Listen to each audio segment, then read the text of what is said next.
Have you ever heard the sound of freedom? Have you ever heard the sound of freedom? You're listening to The Flip Side with Noah Filipiak, connecting the reality of the gospel to the grit of life. You can support the podcast and pick up some sweet Flipside swag at www.patreon.com/Noah Filipiak. What is up, Flip Upon my happy second Wednesday of December today?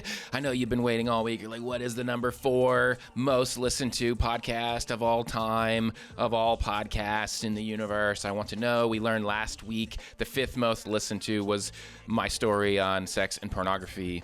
And today you will hear the 4th most listened to episode of all time. Hang on, my producer is in my ear. What's that? The 4th most flip side episode of all time. It's hard to read on the panel thing that I script these podcasts out, as you know. What's that thing called that goes like this on the news show? You know what it's called.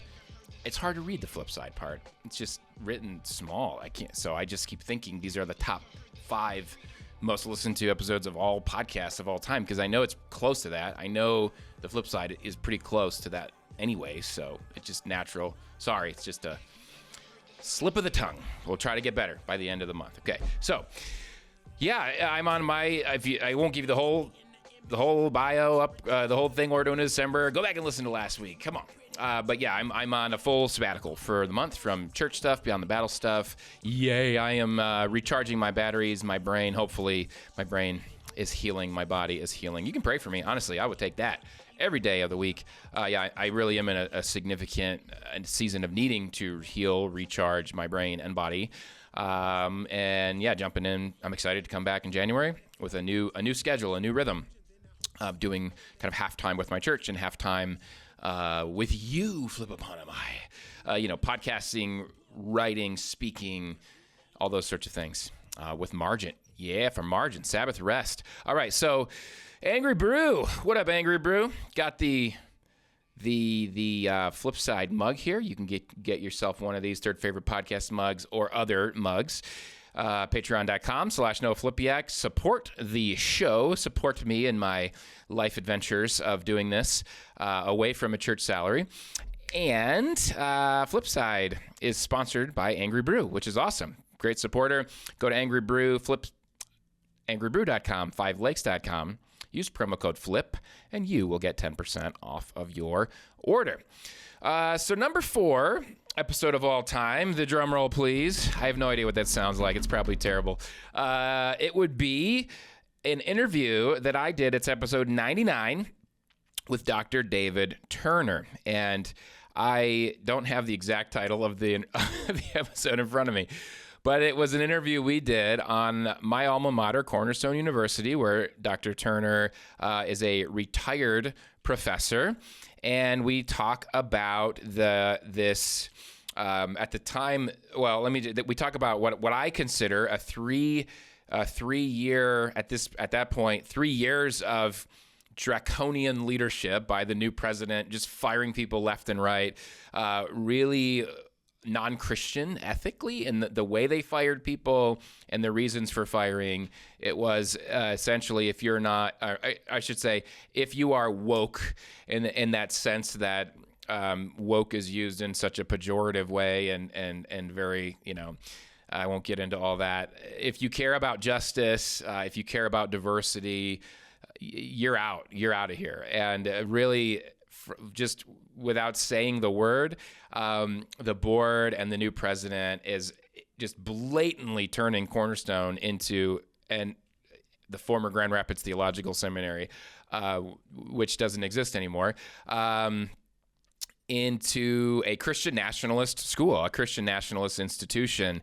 And I'm very passionate about that and the problems of it. You can go to my blog and read lots of things I've written about Christian nationalism there. Just noahflipiak.com. You could type in Christian nationalism into the little search bar and you'll find it. But it's essentially marrying Jesus with politics, and Jesus, the gospel, with politics, as if it's part of the gospel.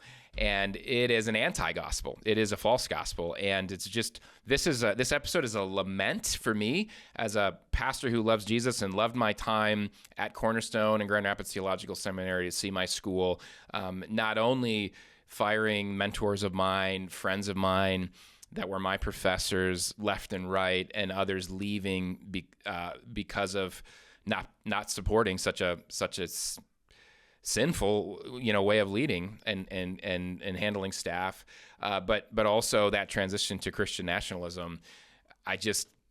It sickens me. And so you're hearing it now. You'll hear it in my intro. Even before the interview starts with Dr. Turner.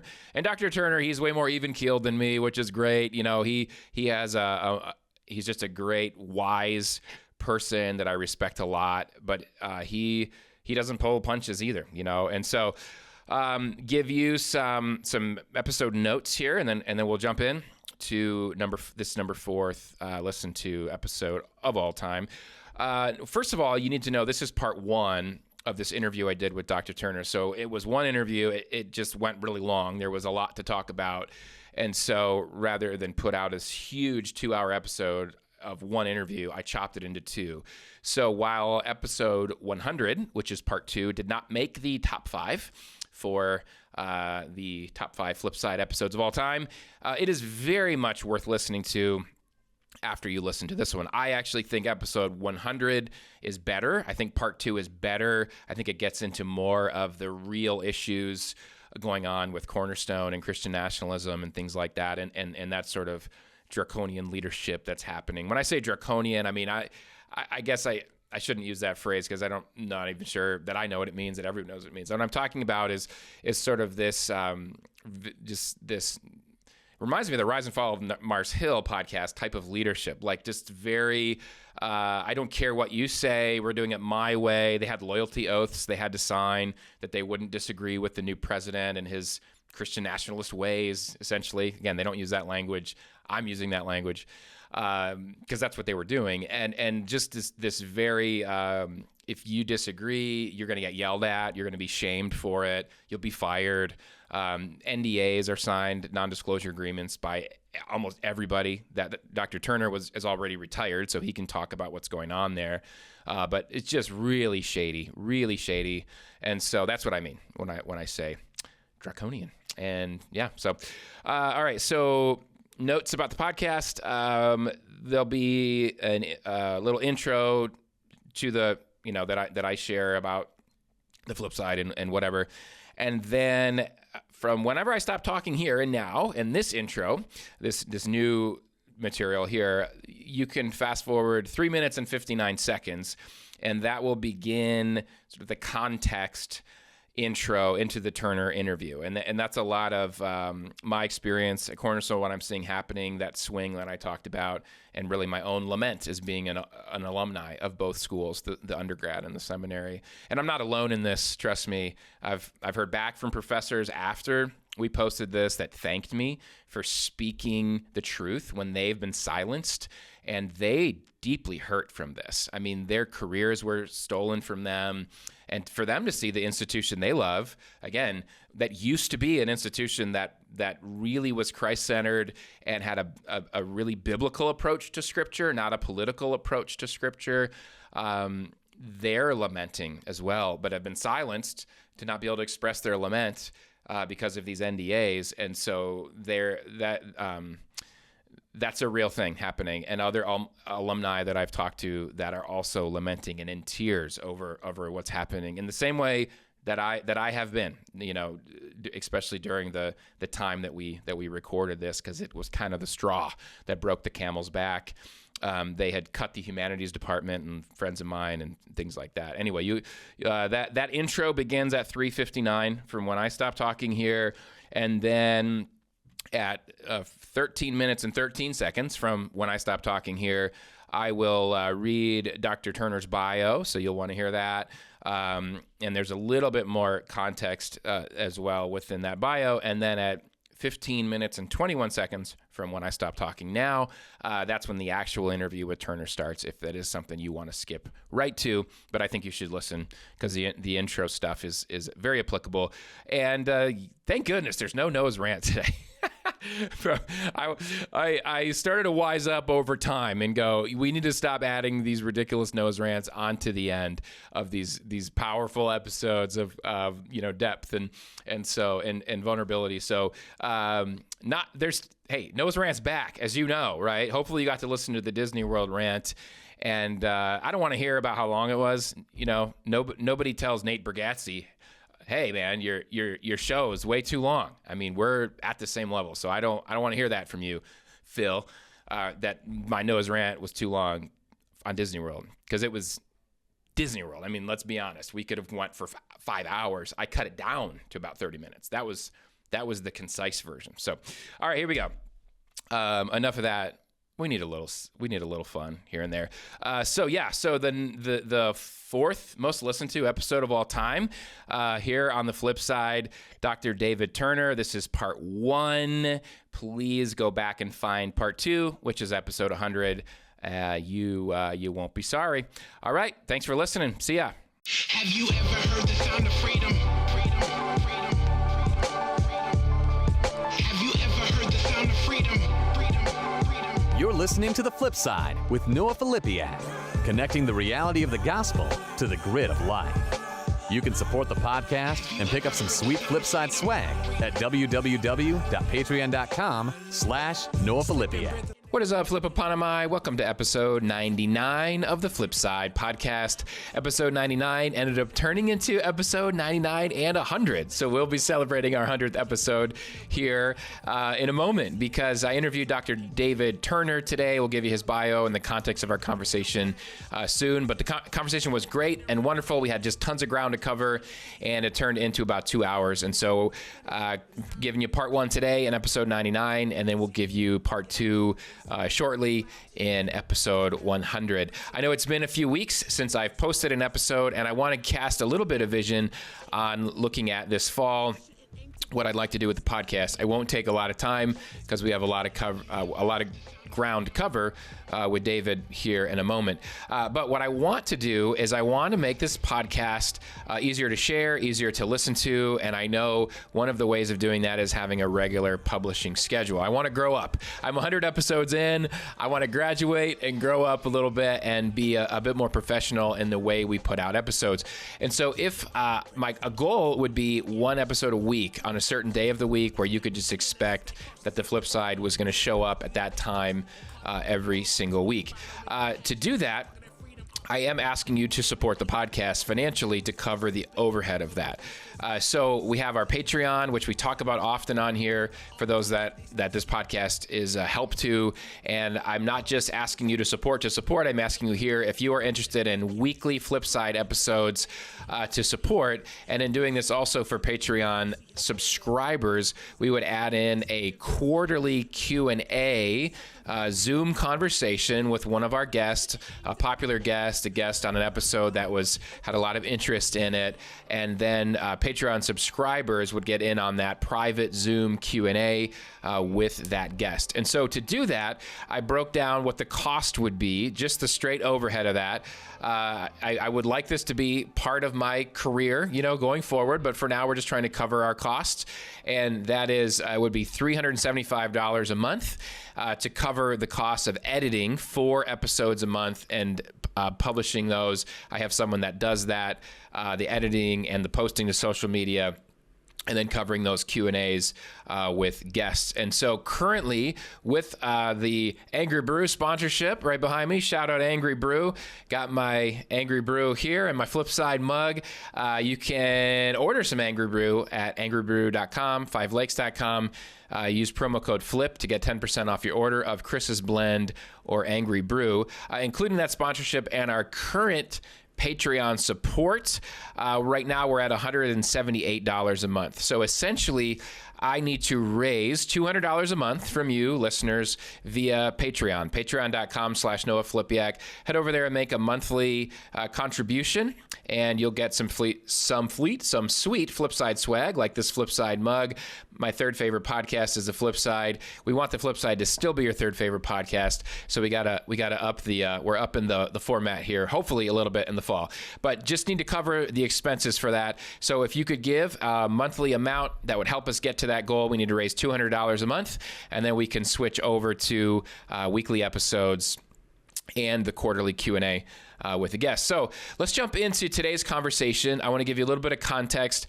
I'm a graduate of Cornerstone University in Grand Rapids. If you're not familiar, Cornerstone is a small Christian college that I graduated from in 2004. I was there from 2001 to 2004, graduated a year early. My wife graduated in 2005, and I walked with her in 2005 with the class that I came in with, and had a great experience at Cornerstone. I went to Grand Rapids Theological Seminary, which is Cornerstone's seminary, from 2006 to 2009. One of my professors, my New Testament professor, was Dr. David Turner, who I'll be interviewing today. And GRTS has now had a name change called Cornerstone Theological Seminary, and is a shell of what it used to be. And we'll get into some of that here in these conversations. But there's been a lot going on at my school. There's been a lot going on since 2021 that we're going to get into. There is a new president that came in, Gershon Moreno-Riaño. And the school, David will talk about this at the end of Joe Stoll's tenure. The school was trying to be more diverse. It was more diverse. It had more Black students on campus, Latino students on campus. And then there were some efforts made to help Christians learn from different points of view, help Christians learn from different political points of view. And what it sounds like, I was not on campus at the time, but it sounds like from David, who I always want to call Dr. Turner, what it sounds like is there was a big reaction from potentially a donor base, the board, about the campus going in this, because the political landscape that's out there, right? The campus becoming woke, and I use the word woke because that's the word used by this conservative, Republican, where the idea being to be Christian is to be conservative Republican. And we talk about some of that. David and I talk about some of that here, and we've talked about that on the podcast before. You can vote however you want, just as long as you don't say to be Christian is to blank with your voting. You can be a Christian Democrat, a Christian Republican, and you have different reasons for that. And let's talk about that. And let's never, ever, ever mix Christianity and politics together where they seem like they're one and the same thing, because that's idolatry and it pushes people away from the gospel. And Jesus was never, ever about that. So this is a swing happening at my school. And not all of you listening have gone to Cornerstone, though some of you have. And I want to first say that this conversation somewhat is a chance for me to get some things off my chest that I've been lamenting. Lament is a real thing. Grief is a real thing. It's heavy. And I've been carrying that around for 3 years and kind of hit a tipping point this last spring. And so David is a great person, very even-keeled, to kind of process through some of that with. But you may have never heard of Cornerstone, or you might say, why does this conversation apply to me? Because there's a trend, one, throughout the U.S. of colleges in general and seminaries in general having to shrink and downsize. And in part one of this conversation, that takes up about half of David and I's conversation, is this trend he's been tracking for several years. There's schools closing, schools that he's close to, and that leads into the Cornerstone conversation. But larger than that, there's a trend throughout, and we've talked about Christian nationalism on the podcast before, and there is a trend to combine Christian faith with Republican politics. And again, I'm not, you might say, why is he against Republicans? I'm not against Republicans. I don't share how I vote on here, but trust me, I am not. There's many good Christian reasons to vote Republican, and I think there's many good Christian reasons to vote Democrat. If you want to hear more about politics, listen to Preston Sprinkle and I's conversation a few episodes ago about politics and his new book, Exiles. But my point is, there's this trend. The reaction that happened at my school was when there was an effort made to be more inclusive in the sense of diverse voices that, while certainly not a cookie cutter, and David and I talk about this, but there is a trend amongst, let's say, Black pastors that are at Cornerstone in the urban cohort program, Black students, Latino students, as well as many, many, many white students, right? That would say, hey, there's more than one political view. Can we be exposed to more than one view? And let's have a diverse discussion, which is what Christian higher ed is meant to do and be and help us grow. And I hope that's what your local Christian communities are, not just an echo chamber. And so they started to do that. And when they started to do that, there was this backlash of Cornerstone's going woke, and again, there's so much of this: the woke, the CRT, the DEI, these words that have become boogeyman words. These are boogeyman words, and there's different Christian voices out there, political voices that are saying those are. Flee from those. Those are of Satan. Those are, and I think there's a lot of greed and power behind those things of trying to get political popularity, political sway by sort of making it this us versus them thing that it never should be, it never has to be. So that's a bit beyond the scope of this conversation, but I just want to tell you what's happened at my school. So they brought in a new president who everybody knew because this is his track record at his other places. This is where he is written about nationally, is against talking about CRT, is against talking about systemic racism and how it formed our country and this sort of new way of thinking and kind of rewriting our history. And David talks about this better than me, more tactfully than me. So please don't hold him to anything I'm saying here. But this way of rewriting our history that sort of glorifies the American founding of our country, particularly from white colonization, and I don't want to get into all of it here, but this is the swing. This is happening in our country. That's why I say this. It affects all of us because you as a listener has to think critically and say, where's Jesus in this? How much of this has an agenda behind it for political power, and how and the gospel's been co-opted, the gospel's been hijacked and used to get power, to get money, has been used to get influence in the political sense and votes and those sorts of things. So that's what's happening at my school. They were going woke, is what the one particular Facebook comment that I mentioned in the interview said. They're going woke, and so they're praising the new leadership for basically eradicating all wokeness from campus, and that's what's happened over the last 3 years. Lots of censorship about what's allowed to be said and not allowed to be said. Loyalty oaths about not speaking out against this new. This new direction that marries politics with Christianity. So that gives you some context of what's happening. So I want to introduce, or lead into part one here of our conversation, David Turner and I's conversation. We talk about, from a macro level, what's happening in seminaries and Christian colleges for the first half of today's part one conversation. And then the second half of today, we'll get into recent cuts made to Cornerstone's humanities and music departments and how those cuts were done unethically and then sort of lied about and covered up and not taken accountability for. So that's kind of a bit of today's conversation. And then that'll spur you into part two, which will be episode 100. And then that will get into more of the kind of abusive leadership and what that looks like in an institution. And some of that's in today as well. And then also this episode 100, part two, will get into the marriage of Christianity and politics and this agenda and what's kind of really behind all this. So it's a lot. But again, this is a result of 3 years of grieving and lament and a tipping point this spring where many of my friends friends of mine were really, really hurt. And friends of mine were really, really hurt in 2021. Lives wrecked, careers completely derailed in really unethical, unchristian ways. And it's wrong.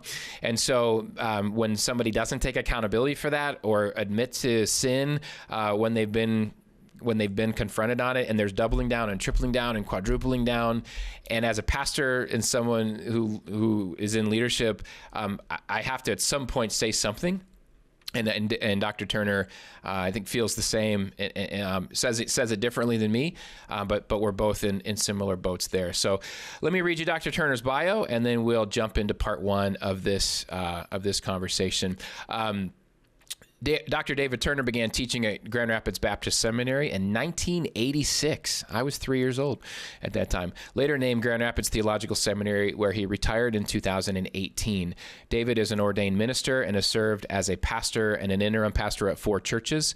Before coming to Grand Rapids, he taught at Baptist Bible College of Pennsylvania and Grace Theological Seminary. Currently, he serves as scholar in residence for New Testament studies at Puritan Reformed Theological Seminary in Grand Rapids. He's published 2 commentaries on Matthew and a monogram on Jesus and the Jewish leaders in Matthew 23. His latest book, Interpreting the Gospels and Acts, was published by Kriegel Publications in their Handbooks for New Testament Exegesis series. He blogs at drdavidlturner.com. Before I jump in, a couple other notes. I think I mentioned this. I was at Cornerstone 2001 to 2004. I got my degree at GRTS 2006 to 2009, but then I did go back to GRTS in 2018 and 19 and was taking some credits for a future degree that I thought I was going to do that I didn't do. But I got a chance to take classes with this new wave of professors, which was really refreshing. And all of them are gone now too, either fired because of this new regime or left because of the injustice that happened to their colleagues and because they just could not put their name behind this new ideology that was being forced upon them. So just a lot of sadness there, but I got the connection both with kind of Dr. Turner and his generation of professors that kind of retired at the same time, and then the new wave as well that were underneath the Dr. Moreno Riaño. And then last, a few resources we'll mention. Voice of CU, go to Instagram, you can at Voice of CU, also voiceofcu.wordpress.com. You'll want to check that out. And then there's another Instagram at Cornerstone Journalism that's in a similar vein as well. So let's jump into part one of this conversation with Dr. David Turner. Ever heard the sound of freedom? Have you ever heard the sound of Well, it is my pleasure to welcome Dr. David Turner to the Flipside podcast. It's hard to call you David still. I still always think of you as Dr. Turner, but I'm going to do my best. Welcome to the podcast, David. Thank you. Great to be with you. I'm happy to be called David. People call me Dr. Turner all the time, and I say I'm not that kind of doctor, so don't take 2 aspirin and call someone else in the morning. So Nice.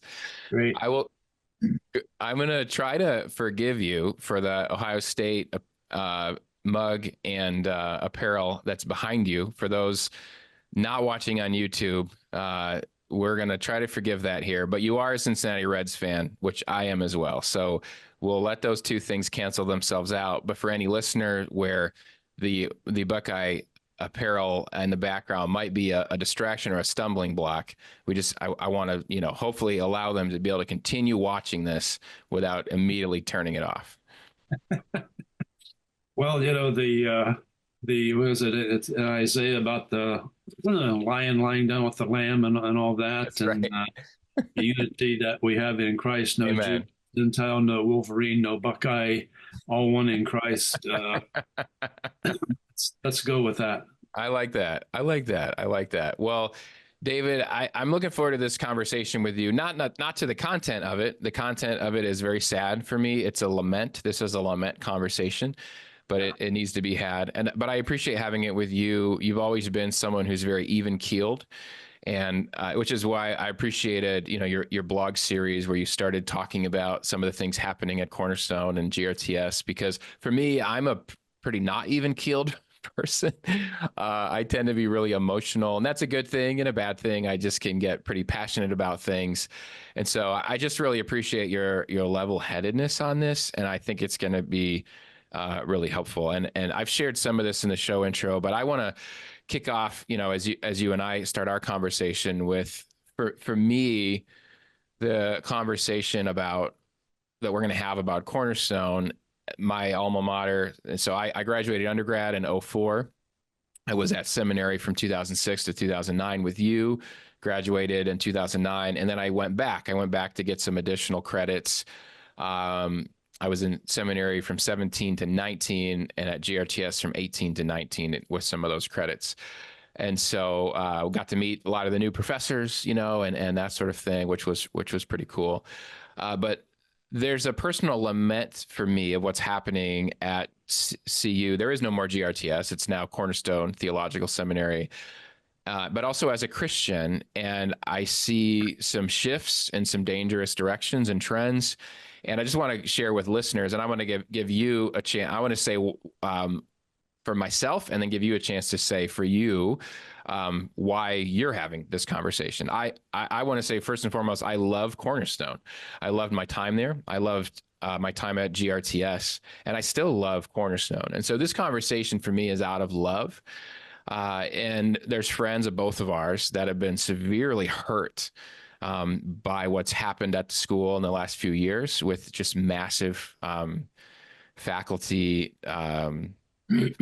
firings, being pushed out, people leaving, the kind of, we can label different things, but I'm curious your labels on what's happened, but an environment that has been very scary for people to work in, and has really derailed people's lives as well. And so my heart is heavy with that, with friends of mine that have been really affected by that. But I also see a trend away from Scripture. I see a trend away from some of the tenets of our faith, and I must resist it. I must sound an alarm, pray for accountability and change. And for you, in one of your recent, at one of the posts you've been posting over the last few years, you said dissent is an obligation. And I'm wondering if you could explain what you mean by that. Dissent is an obligation, and anything you'd want to add to my list just about why we're having this conversation today. Well, thanks, Noah. It's a privilege to sit in on your podcast today and to have this conversation. Like you said, it's not a conversation you really want to have. For me, I guess I feel an obligation to stay in touch with the students that I've had through the years, who frankly 80 to 90% of my salary was paid by their tuition. So they supported me through the years, and together we explored the scriptures, and I tried to help them develop skills so that once they left the seminary, they could continue. So I have a sense that 2 Timothy 2:1 and 2, passing on the Christian tradition to people who will be able to teach others. And those others will pass it on to people who will be able to teach others. And it never ends. If it ends, the church is finished. I feel an ongoing obligation to alumni of the school. The term that I hear today for people like them and other supporters, constituents who give and pray for the school, or they use the term stakeholders. So I feel that's my community. Those are the people that I'm obliged to continue relating to with what God has given me. I don't feel an obligation to any particular administration of the school. I don't feel an obligation to Cornerstone University as some sort of a sanctified outfit that is forever holy in my mind. Schools come, schools go. It's a hard reality. Mm-hmm. Jesus promised to build the church. He didn't promise to build any particular local assembly or any particular academic institution. So, I don't want to be mean and nasty and ugly to Cornerstone. I still recommend people go there. I've done that twice just in the last couple of weeks, actually. So loyal dissent, I think, is an obligation just out of one's conscience, one's loyalty to the truth. Obviously, there are different perception of what is the biblical view of these things, but I feel I need to express mine. Yeah, thank you. I thought we could start with some of the macro of what's going on in Christian higher education. You started blogging about these things a couple years ago at your website, drdavidturner.com. And, this hits close to home. We were just talking about Hebrew Union closing yesterday, and you can share about, your experiences there. You mentioned recently Clark Summit University, which I always knew as BBC, Baptist Bible College, and Clark Summit closing this year. My youth pastor attended there. We would go there every summer for a teen leadership conference. That was one of the highlights of my summer as a high schooler. Lots of friends from my youth group attended there, and the camp I worked at, lots of staff from there. So sad, sad stuff that's happening. Can you talk through, before we get to Cornerstone, and some of the ways that potentially they're trying to navigate these challenges? What are some of the shifts or trends that are happening in Christian higher ed over these past few years? Yeah. First, a moment of shameless self-promotion. My website is drdavidlturner.com.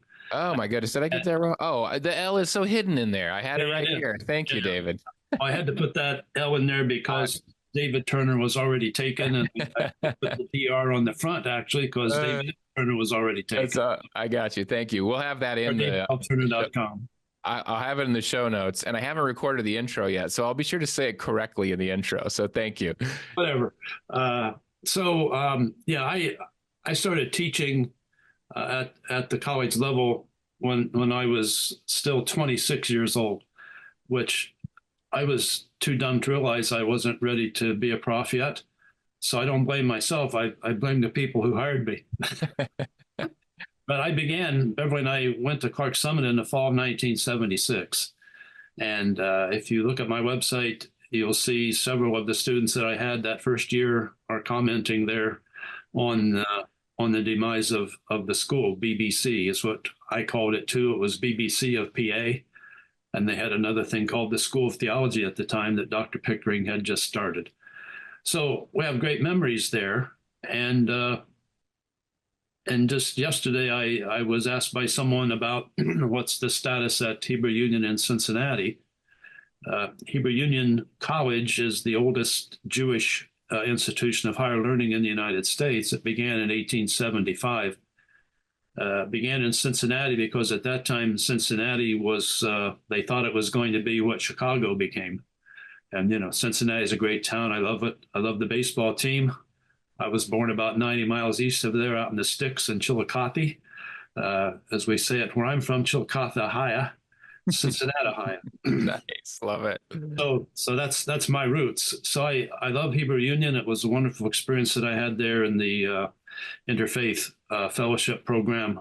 All my tuition was paid by Jewish people who valued that sort of interfaith discussion. So I was able to study the Bible and rabbinics and the Mishnah and Josephus and Philo and all of that as background for my main interest in the New Testament. And that school is also in the throes of downsizing, right-sizing. Basically, they're shutting down the Cincinnati campus as an academic center. I think they still want to use it for conferences and things, but the second or third largest Jewish library in the world sits there. And Hebrew Union has tried to operate campuses in LA and New York City and Jerusalem, in addition to Cincinnati. And I think for whatever reason, the Cincinnati campus has become somewhat expendable. So this is problematic. This indicates, all over the world, there are schools that are having trouble, not just Christian schools, Jewish schools, secular schools. The demographics of college age young people are decreasing. Many people are saying, why would I want to spend six figures for an education, and when I get my degree, I can't get a job? So there's the micro crowd that wants everybody to learn a skilled trade, become an electrician, become a carpenter, become a welder. And you can, as soon as you do your 6 months course, you can make $100,000 a year at it. Uh, I think that's fine. I'm no great advocate that everybody has to go to college, but these are all factors that are affecting all kinds of higher ed schools, not just Christian schools, and it's all exacerbated by COVID and the proliferation of online um, institutions where you can sit in your mother's basement in your pajamas and go to school uh, rather than paying a lot of money to live in someone else's building and eat someone else's food. Um, it's understandable. Yeah. So What with these schools that are closing and or shifting, right? The educational landscape is shifting. Um, what concern is that for the church when you look at Christian higher ed? So what role does Christian higher ed play in the church? So I'm talking Christian colleges and seminaries, particularly seminaries, yes, but then Christian colleges are sort of feeders for the seminaries. What role have seminaries played throughout, church history, and what's the concern there with this trend that we're seeing? yeah, well, I think my concern would be just the disintegration of community.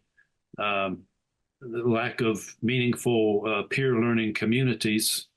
Um, Students can go to school, by themselves, watching videos and not ever really rub elbows with their classmates. So that has to impact the church, I think, at least two levels. The first one, I think, academically, is that by and large, I'm speaking in very general terms here, many people experience online education um, without really learning to think critically. The assignments are very isolated one from the other. You do a little task, you check that box, you check a couple more boxes. You have to make a comment on a chapter you read in a book or a video you watched, and you have to respond to two other people who made comments. So you have a little discussion thread there. And then you take a little multiple choice quiz. Then you move on to next week's assignment. And so it's very difficult for critical thinking to be exemplified and practiced there. I'm not saying that there aren't good online classes that do incorporate a level of critical thinking. I'm not saying that there aren't a lot of inquisitive students that learn a lot in online programs, but I think it's easier to slide through and get your B and do that, a dozen times, and sooner or later you have a diploma to hang on your wall, and you haven't really entered into meaningful critical thinking or meaningful learning with your peers because you're sitting at home with your computer and you're not really talking things over with your buddies after class. So that has to affect the church, I think, in terms of the quality and depth of the teaching that will come from that sort of thing. To my mind, it almost has to be more shallow by and large. Again, there are exceptions. I'm not saying that everybody who has an online degree didn't get a good education or that they're a shallow thinker. There are exceptions. I'm saying by and large, other things being equal, the product is not as good. And so you have folks who are not as academically well versed, and you have folks who have not had the rich experience of getting to know other people who are training to join some form of Christian ministry. Mm-hmm. So you have people who are not perhaps as socially developed as they might have been in a traditional setting. So I think those two areas would be the first two things that come to mind. I'm sure there's lots of others. Yeah. Yeah, that's helpful because I think we often don't think about the ramification of this. If there's less, even if there's less students as a whole, these schools are closing. Does that mean there's going to be less pastors, less qualified pastors, and all those sorts of things. But I love what you brought up about critical thinking. Well, I think we'll get into some of that a little bit more with the shifts going on at Cornerstone, where one of the things higher education is supposed to do is teach you to think critically and put you in a classroom with a professor that you can wrestle through things with and ask difficult questions with, and have classmates, that have differing views, and learn and stretch, rather than just, being told what to think. And I think that's even easier to do maybe in an online, setting where you're just being kind of taught like one way video kind of teaching and things like that. Let's get into some of that in a little bit. I want to ask you about, as we look at these schools closing, and I think some of what Cornerstone is doing is the way they're communicating it. It's a reaction to some of these financial crises that are going on. And so I want to ask you, it's two questions. You can take them separate or take them together. What money, sorry, I'm reading my question wrong.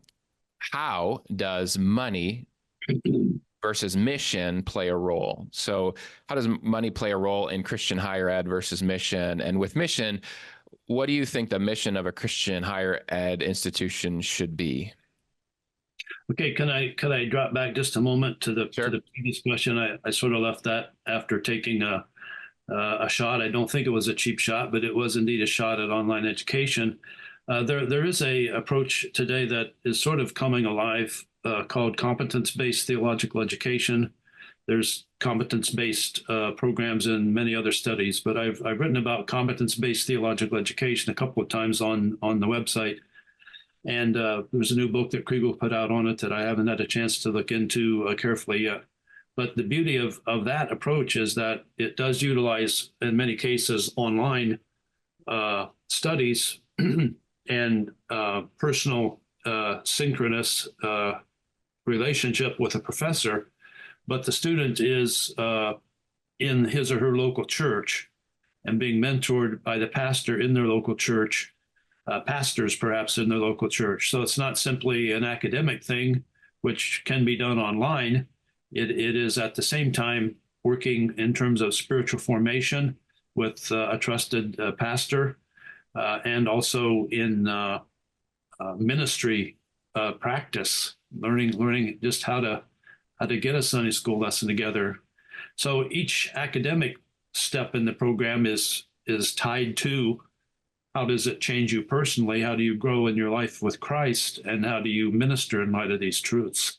So I think there's a lot to say about it. The only school I know about in our area here in the Midwest that's doing it is my alma mater, Grace College and Seminary, Winona Lake, Indiana.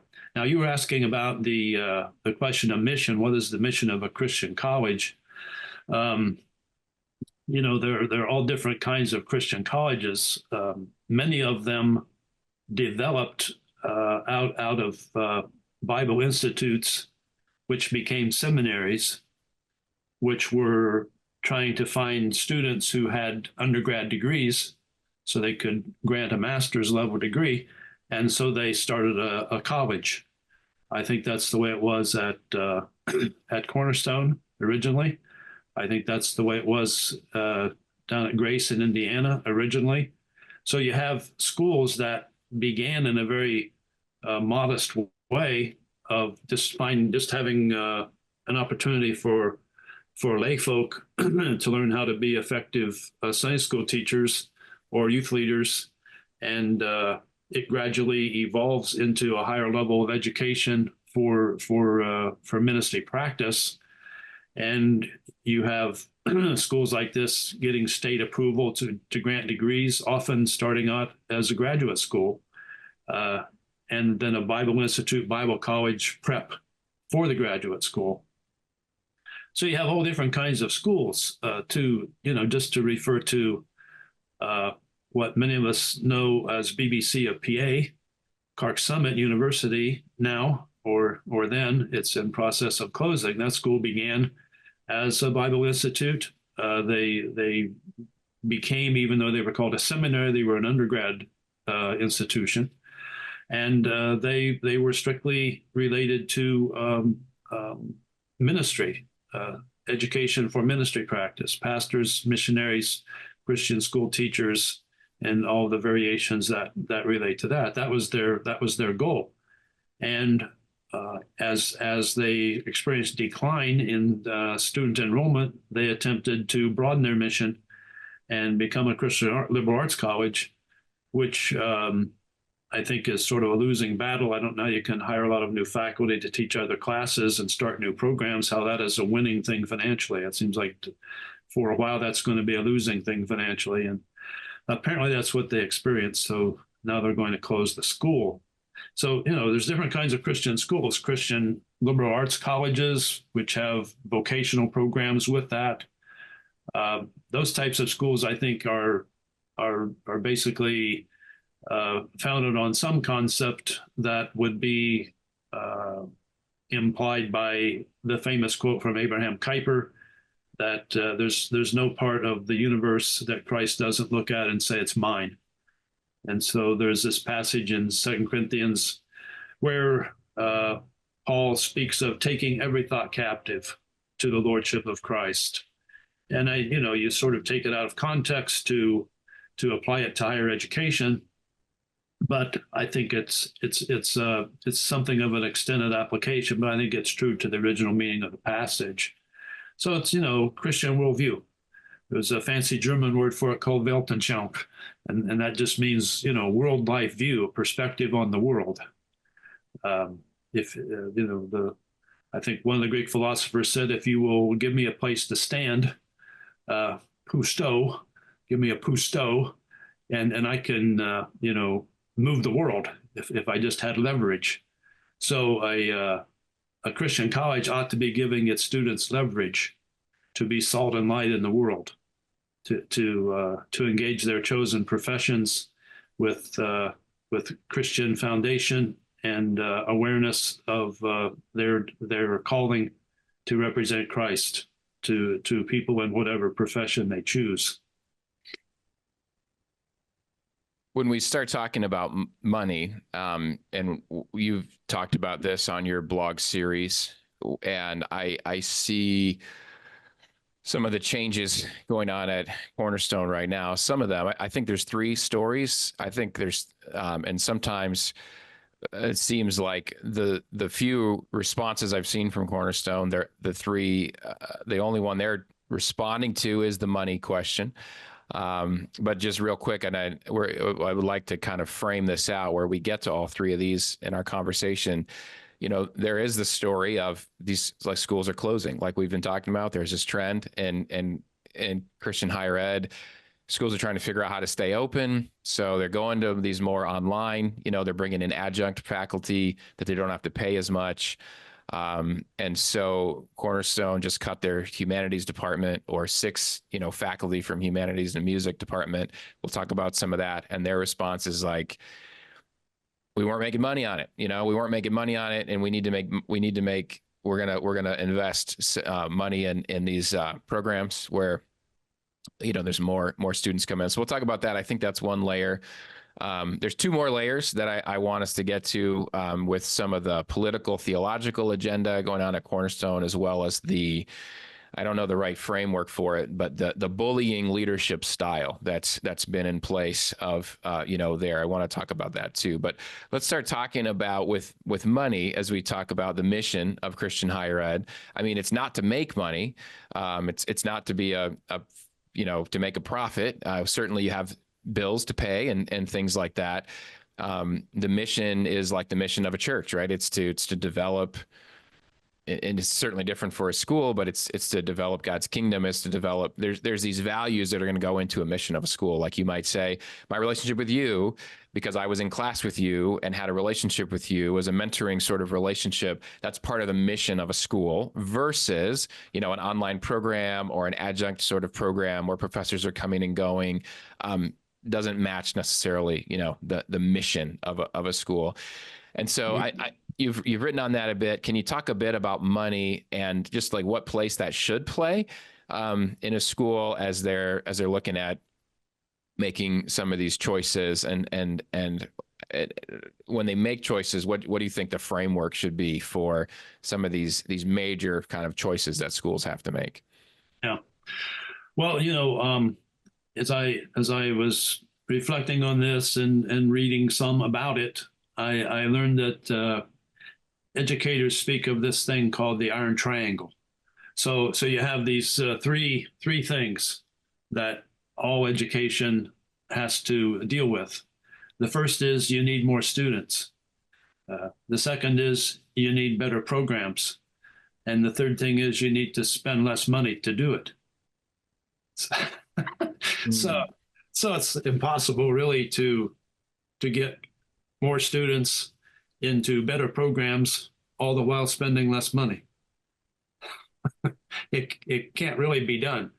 So the financial side of things is, there are certain expenses any traditional educational institution has. If it has a campus, it has to keep the lights on. It has to heat the building. You have to have dorms for students to live in. You have to hire a resident faculty. And the faculty side of things is typically the first to go, because you can, to the extent that you wish, teach classes by hiring what is termed as adjunct faculty. Sometimes regular adjunct faculty who are like employed by a school consistently. Sometimes they're called affiliate faculty. But typically these types of faculty are paid sometimes as low as $2,000, maybe as high as $3,000, $3,500 for teaching a class. So I've done that before, and I don't think it's a bad thing necessarily, but it becomes a bad thing when schools, in order to save money,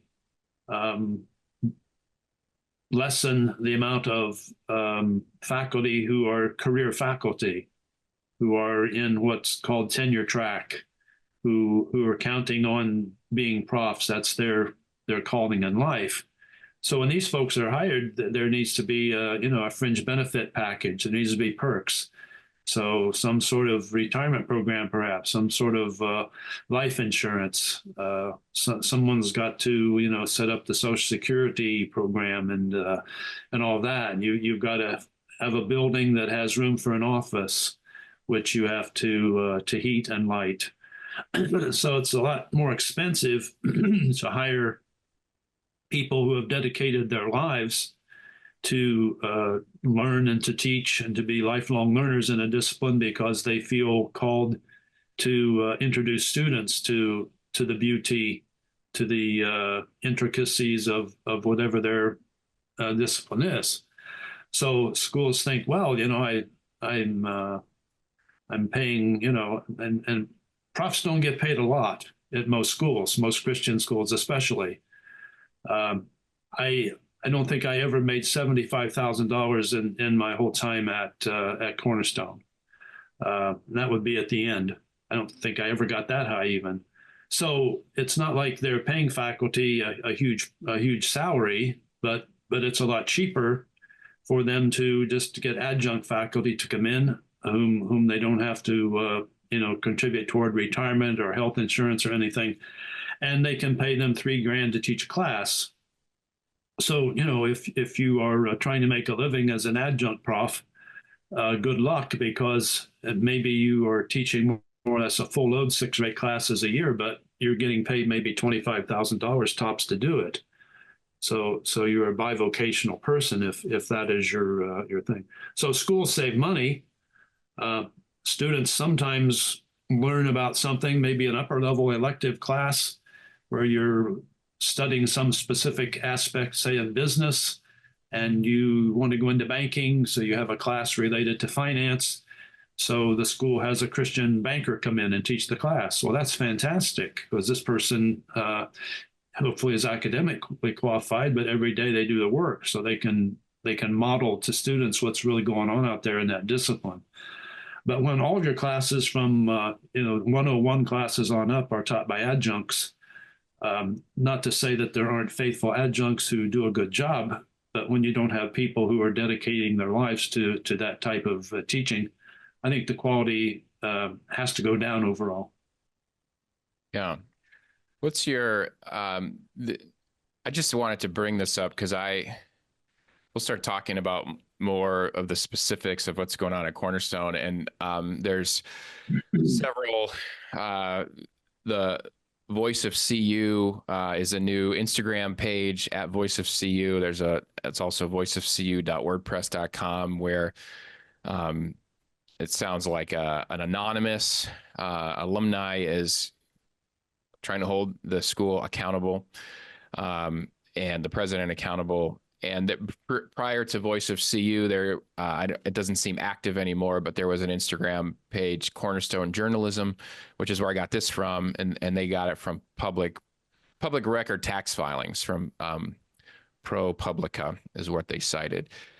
Cornerstone's new president, as of 2021, which is really kind of this era that we're looking at, Gershon Moreno Riaño, he is making $332,681 for his salary. And then Cornerstone Journalism also showed in Joe Stoll's final year, he was there X amount of years or whatever. I forget how many years Stoll was there, but in his final year, Stoll made $195,266. And I believe he said he started out at much lower than that. I think maybe around 125 or so in his first year. But then we hear about cutting faculty and moving to adjunct and all these sorts of things. I swallow that a little bitterly, like that's the 332,000, and while you're slashing everybody else's, jobs, and you've taken almost I mean, maybe not quite a double pay raise from the previous president. You're my even keeled friend. What's your thoughts on that? Well, two things. Well, three things. First, I'll just say I agree with you. I'm not so even keeled when it comes to the disparity between administrative and faculty salaries in many institutions, and I doubt it's all that different with state supported schools. I don't know about that. It's not my world, but I'm guessing there's huge disparities there too. Second, I think it's a bit misleading to compare Dr. Stoll's salary to Dr. Gerson Moreno Riaño's salary, because I think part of Joe's salary, I'll just call him Joe. I think of him as a friend, so I'll just use his first name. He's not a friend that we always agreed on everything with, and to his credit, Joe listened to me harangue him on lots of issues through the years. But I think part of Joe's salary was viewed as housing allowance. And I think if you look at the ProPublica page or other websites where you have that information on the tax form, you'll see there was other compensation listed alongside his salary. And I don't remember the specifics of it, but I don't think the disparity is quite as much as it appears. Third thing would be, if you look back, I think the 330 figure for Dr. Moreno Riaño was 2023. And I think 2022, his salary was like 210. So it appears that they gave him a 50% increase between those 2 years. So I don't know. Have you ever gotten a 50% raise? Especially when your job wasn't exactly thriving. Right. And there's other. I don't know how. I'm just a lowly professor. What do I know about the relationship between boards and presidents? So I guess I don't begrudge him that salary. I question the wisdom of a 50% raise, but that's not the issue. The issue isn't how much he makes. The issue is how much he makes in relationship to what other people are making on campus. And and on how the school is doing overall. Yeah. So it appears from a distance, from my perspective, as a lowly faculty member who uh, was never really given any opportunity to connect with the board members during my whole career at any school that I taught at. The faculty was kept away from the board pretty much by, I would think, administrative design. Uh, so it does just seem to me that with things as tight as they were at the school, that's a bit rich to give a 50% increase. But I think we do need to go on to say that the same ProPublica tax records and that you mentioned, if you go back, you can see it going back at least 10 years. Cornerstone routinely had income at the end of their fiscal year. They routinely had $1 million or more that they list as income that they didn't spend. So their budget was consistently in the black. They were not, as Clark Summit was, consistently losing money every year and going deeper into debt every year. They were not. And I think that's probably the only thing they can point to as why they needed to make the drastic change they made recently, is they did it basically to ensure the school's future financial health, as if they were just at the point of starting to really lose a lot of money each year. So they just had to make this decision. The language used to be in the contract, financial exigency was needed in order for them to not retain a tenured faculty member. So in my view, as far as I can read these documents, there was no financial exigency. Neither was there any real emergency. These faculty members who were let go may not have had too many students majoring in their discipline, but they all taught 101 general ed required classes, which would be fairly large classes. So they all had a full dance card. They weren't just sitting around saying, "Well, I don't have to teach much this semester, so I guess I'll I'll go up north and hunt mushrooms in the spring or something." That wasn't happening. Yeah. Well, in that context is, I think, really helpful when we look at the language. So now for listeners to know, we're talking about recently, as the end of June, and then it would have been, I think it would have been the end of June, where these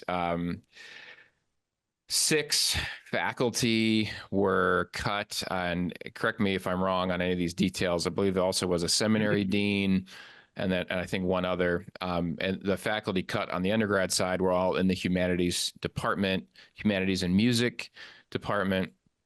And so the language Cornerstone used, the chairman of the board used, I think I read some things you were talking about in one of your articles about the BBC. It might have been on Facebook. I don't remember, because I'm reading lots of people's responses to this. But basically they were saying, look, BBC just closed, Clark Summit just closed. We don't want to be like that.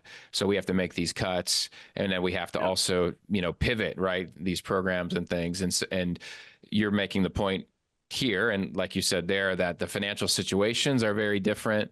And I also then that's where I think bringing up, yes, if our Moreno Riaño got a 50% raise, and meanwhile you're saying, well, we have to make all these budget cuts so we don't end up like BBC. That seems a little sketchy to me. I do want to walk through, and I want to be really clear here. So what's bothersome about the way Cornerstone is messaging these cuts, it's the messaging is, hey, look, this is the direction of undergrad. We have to go towards programs that are growing, like nursing, and they list some others. I forget what they all are now. And so we have to hire these professors. We have to cut these. Okay. And it's a narrative that they're spinning, and I'm seeing kind of their contingency that they're trying to appeal to, their political, perhaps theological contingency that they're appealing to. are they're buying that. They're like, yep, that makes sense. That makes sense. But the reality is, the Voice of CU has an infographic up where April 1st of this year, these faculty in the humanities department, they were promised employment by board members. May 14th, Cornerstone revises the employee handbook, removing tenure protections. So that's pretty wild that like tenure protections are just removed because a new employee handbook comes out. June 7th, annual contracts are signed. And then June 13th, 6 days later, 6 humanity professors are terminated. This was done via a Zoom call that they had no idea that this was happening. They were literally got on Zoom on June 13th and were fired. And now here's the thing. You have to find a career job in academia as a professor that you've committed your life to, your PhD, all of your experience. It's now middle to end of June, and you need to find a job before August, when, if the school was truly having these financial issues and it was the reason for making these cuts, it seems like a humane thing to do, let alone a Christian thing to do, would be to tell your faculty in advance, hey, we have to make these cuts. Perhaps you tell them in January or February, so they can be doing a search for these jobs that are not easy to find because of the shrinking higher ed landscape across the country, and give them a chance to reestablish their life rather than lying to them. Let's just be honest, straight up lying to them, which is evil and is a sin, and in telling them, promising them a job and then having them sign a contract while at the same time changing the handbook behind their back, and then firing them based on this new handbook that you just came up with. So that's some context here. I want to get kind of your thoughts on that. But it feels like Christian leaders and a Christian institution is not acting Christian, and they're not taking any accountability for it, and they're just spinning it in the sense of, oh, we just had to invest in the growing programs and not in the ones that weren't doing well. And it just doesn't address what's actually happening or how it's actually happening. Yeah. Well, I think the Lord knows their hearts, and they will give account to Him, as we all will, for what they have done as administrators at Cornerstone. And so I'll leave that to the Lord. But it would seem to me that this was not something that an idea occurred to them in June. We need to do this. I think it's a long-term plan, and this is just the latest step in the plan. And as you say, they could have been much more candid, I think, with folks. They might have said, this will be your last contract in the fall, let alone in January, because told them when they signed the contract, we're going to be scaling back your area. So you need to start looking for another job as you finish your last year here. So the way the hiring cycle works in higher education, most of the time, schools will know they need to hire for the next year in the fall. So this is 24. So this fall, schools that have any needs that they realize they will need to fill in the fall of 25 will be added in the fall of 24. So they'll post ads online in various clearinghouses that list Christian school employment. And it works the same way in non-Christian schools, in state schools. So people will be looking for those ads, watching them like a hawk, because there's a lot more qualified profs out there now than there are jobs in nearly any discipline. So schools will narrow down their list. It was routine for us at GRTS when I served on search committees for us to receive over 100 apps for any given position, and 2/3 of those would be from people who had the requisite qualifications. some people were just dreaming, and you could get rid of those apps pretty quickly and not give them serious consideration because they weren't really qualified. But you will get, a huge percentage of the numerous apps you get that are from qualified people. So you have to do a lot of work to narrow it down. So you narrow it down to maybe half a dozen people, and you start doing, say, Zoom interviews in the late fall, early spring. You narrow it down to a candidate or two, three maybe, if they all look good, and you'll have on-campus visits, and you'll offer a contract to the person in spring, in March, April, May, something along in there. So these folks who were abruptly terminated, and we could go into the timing of all of that. The faculty handbook has always been the go-to for the terms of the contract. The contract refers to the faculty handbook. The stipulations of the contract in general terms alludes to the specifics of the faculty handbook. The faculty handbook was under revision. They were first asked to sign their contract before they even saw the faculty manual that their contract alluded to. And the contract terms basically say, I've read the faculty manual and I agree to abide by it. But they hadn't even seen it. Yeah. So there was a protest, and they were told, okay, you can wait. So when it came out, I think they were given like a month. So the June 7th date was not the day contracts are signed. It was the deadline by which contracts had to have been signed. So people may have signed their contract a few weeks before that. But a week after that is when they were let go. 6 in the undergrad, 2 in the seminary dean, and a theology professor at the seminary. So they might have been fired a week after they signed. Who knows? So they did change the faculty manual, and the whole concept of tenure was radically altered. I think the new faculty manual, you can read this on the Voice of CU website. The faculty manual still refers to tenure, but as I understand it, tenure now is simply a matter of severance. Everybody's an at-will employee, can be fired at any time, but if you've attained tenure, you can get a severance. You can receive whatever. So the school has basically said that the people who were let go received a generous severance. That's a whopper. That, God's their judge. I'm not. Mm-hmm. But consider the fact that you will not have an opportunity even to get a job. If you're let go in May, there's no way you would even have an opportunity to get a new job before fall the next year. So you're talking, I don't know, 14, 15 months anyway. Yeah. So your severance is only going to last 3 or 4 months. As I understand it, and I don't know this for a fact, but I think this is the situation. The severance they received was through the fall semester.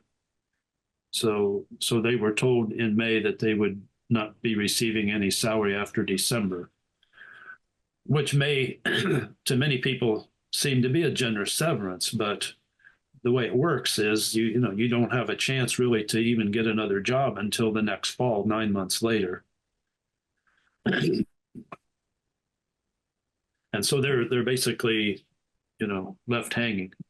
Yeah. And the whole timing thing and the last minute switcheroo on the tenure, the manner in which they were fired by Zoom. And I'm told none of them even received personal thank you letters for their decades of service from the administration or the board. That may be wrong, but I have heard that. That's not a Christian way of treating people. I think we just have to say that. I agree. That is a sub-Christian business model. And in the secular world, if people were treated that way, there would be lawsuits. There's no doubt. Whether there will be any lawsuits from this remains to be seen. Mm-hmm. Apparently, the people who were terminated were required to sign NDAs, non-disclosure agreements, in order to receive their severance. So, Does a non-disclosure agreement mean you can never talk about this stuff, or is it for an X amount of time? I mean, first of all, let me just say that was on my list to talk about later. I think the idea of a non-disclosure agreement tells you is I don't think that's normal. Correct me if I'm wrong.